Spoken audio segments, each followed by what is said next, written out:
Hi, I'm Sapenin nga nailam hawkip YouTube channel himbiho zo se nabon chawin kahin leme. Tuni ko hi video dang share him boarding katihin hinla mi tampin hindongin alungdong zong in diwhin hi acho ka YouTube account channel kan ki hondan hi neu khat share kan bonum ahin video dang ho hi ban lang tingle zom ding inabor zom diw ahin ama sa hapta erai ni ko hi zinka apat nahi ni ha change hi kalung thima hi thil khat kilang lang zing chuchu pi hamiti ahile YouTube account khat hi ki honding chia chu eiman ithil to ho stingle khatlani ahilowaile thil dang hi share boarding mi khatlenin pha chompi na anei theina dinga hi share boarding kati te achu kalung thima hi kilang lang zing hi in hi ji achu kinzong nilha langa he YouTube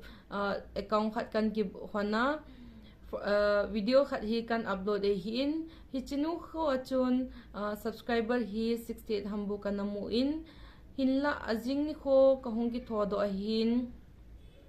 ka YouTube account kaga awet na hele ka YouTube channel hi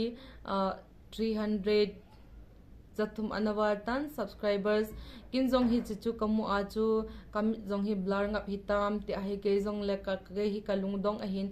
ipzi hamiti ahile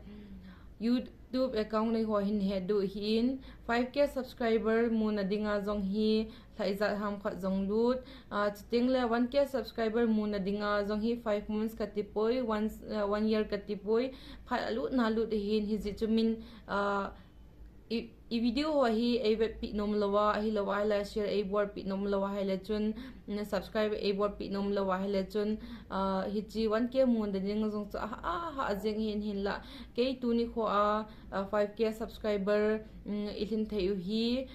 ipg hamiti ahele pathenin a pan pizal hi in aji chu hi chini kho a chu pathenin kalung thima hi thu an saya YouTube account khat ki hondinga ema sata thilho share boarding hi it's thil dang ho share boarding hi kalung thima anu kilang chu pathenin hin sign tabang khat na hin pi hin aji chu pathenin chu hin pida hen lang hele YouTube account jong kan ka ki hon loading tu ni kho a hi like ho jong hi subscribe so jong hi za kamu load hin ich ho zo sahi pathenin a pan pi a pathenin a ngai luding so pi ulanaw tampi ka YouTube account a hin pui pi a subscribe a hin board pi a ngai luding support a support ho dinga hi mitam pi a hin pui pi hi pathenin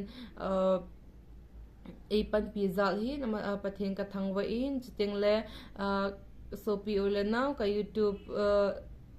channel a hin support zing ho like share a hin board pi zing ho stingle til dang hin bolin ti a hi a hin til kho ho jong mi tam pi nam win na bon cha chungwa ka ki pa na kan phongin mabana jong hi til tam pi hi share in board hi in ka thil to ho se hilawa thil dang jong ho hi share kan sei de hin share kan board hi in ananga hat win lang chuban le ka video kan upload na navet ting leo advertise ho hi kat lehela apat na pat azo na chan ge nei navet pi win lang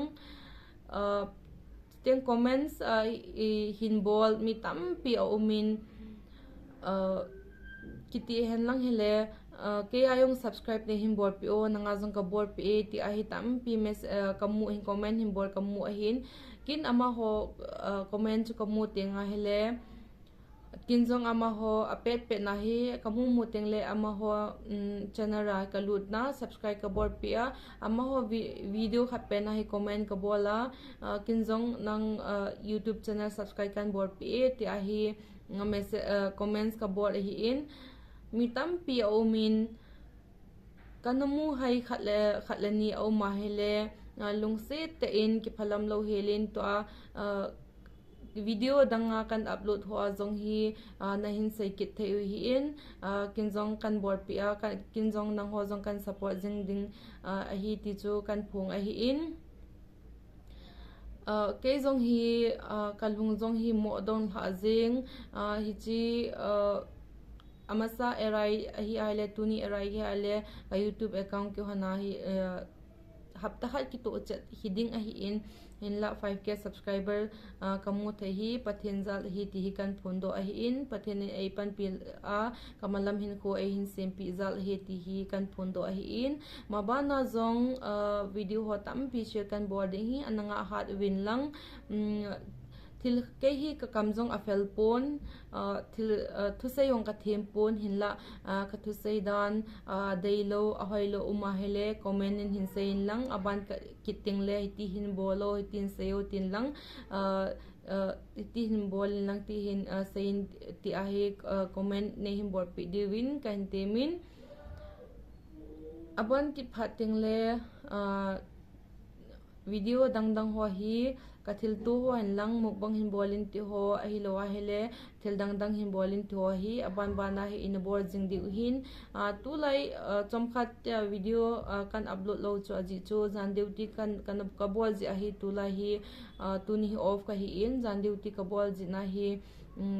a hi na bang ta hi pha jong ka nei thelo na hi kan upload lo hi